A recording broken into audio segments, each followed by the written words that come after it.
Today we're exploring the lake to the Northwoods in Central Park.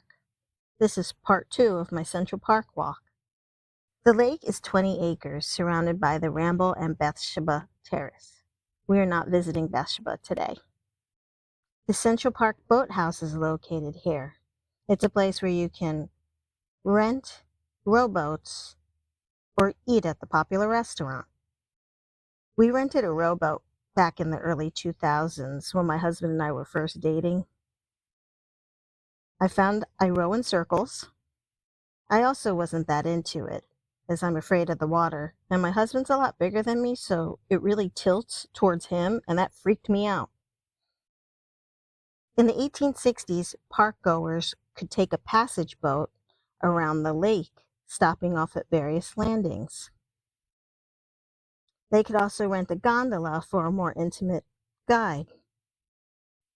By the 1870s, the need for a boathouse grew because of the popularity of the lake. On the eastern side of the lake, an ornate wooden structure was designed by Calvert Vaux. I swear I Googled his name and I can't remember it for the life of me. I'm terrible like that. Sorry. By the 1950s, the wooden structure was in a state of disrepair. The one we see today was designed with restrooms and a restaurant. Remember to seek a lamppost out to get your bearings if you're lost in the park. The first 2 to 3 numbers mark the street you're on.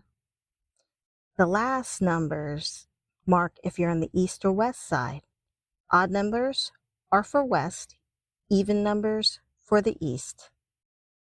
The lampposts were designed by Henry Bacon in 1907 as a navigational system for the park.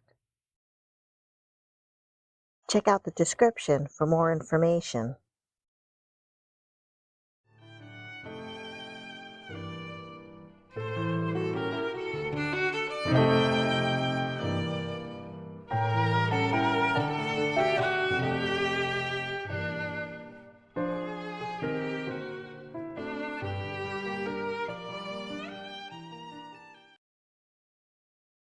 The Ramble and Northwoods were designed by Frederick Law Olmsted and Calvert Vaux.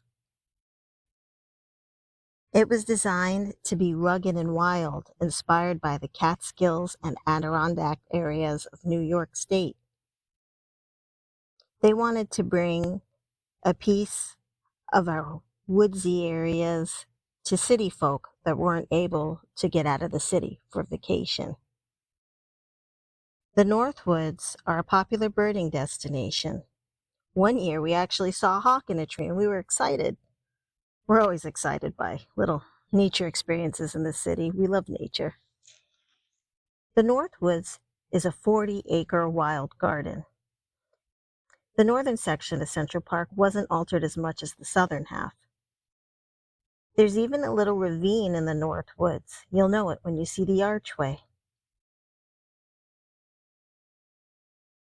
It's a really nice place to see foliage. Very peaceful. The Ramble is a 36-acre wild garden by the lake.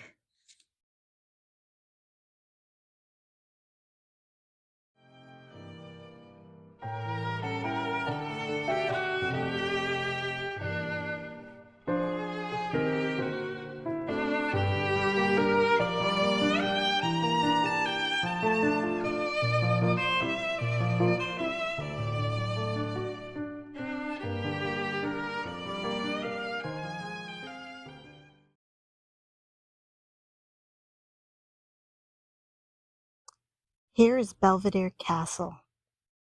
It was co-designed by architect Jacob Ray and Central Park co-designer Calvert Vaux.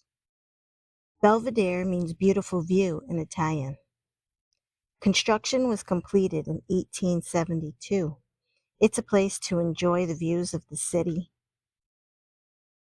Originally, it wasn't built with windows. It was supposed to be an open-air lookout tower. In 1919, it was converted to a weather station and windows were added. In the 1960s, the U.S. Weather Bureau moved and it fell into vandalism and disrepair. In 1983, the Central Park Conservatory renovated Belvedere Castle and opened a visitor center. In 2019, the building and terraces were modernized. While Belvedere Castle may not be a weather station anymore, the area actually is still a weather station. To the south of the castle, in a fenced-in area, there's equipment to measure the weather.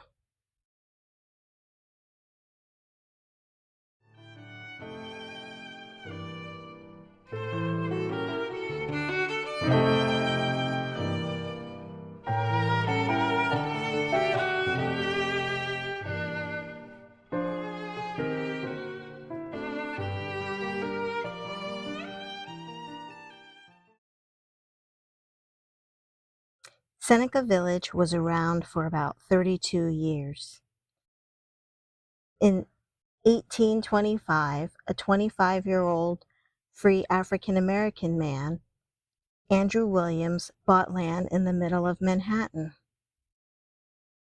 This was 2 years before slavery was abolished in New York. Fleeing disease and discrimination, more free Black people moved north and created a settlement, Seneca Village. It's speculated that Seneca Village was part of the Underground Railroad, but we don't have any confirmations yet. Not much remains of Seneca Village except the signs talking about the history. Before the Civil War, Seneca Village was home to the largest number of Black American property owners in New York. Since these men owned property, they were allowed to vote. Irish and German immigrants eventually followed, but they weren't the majority population. As they moved in, Black and white villagers went to church together. New York City elites wanted a park in the middle of Manhattan to rival Europe's.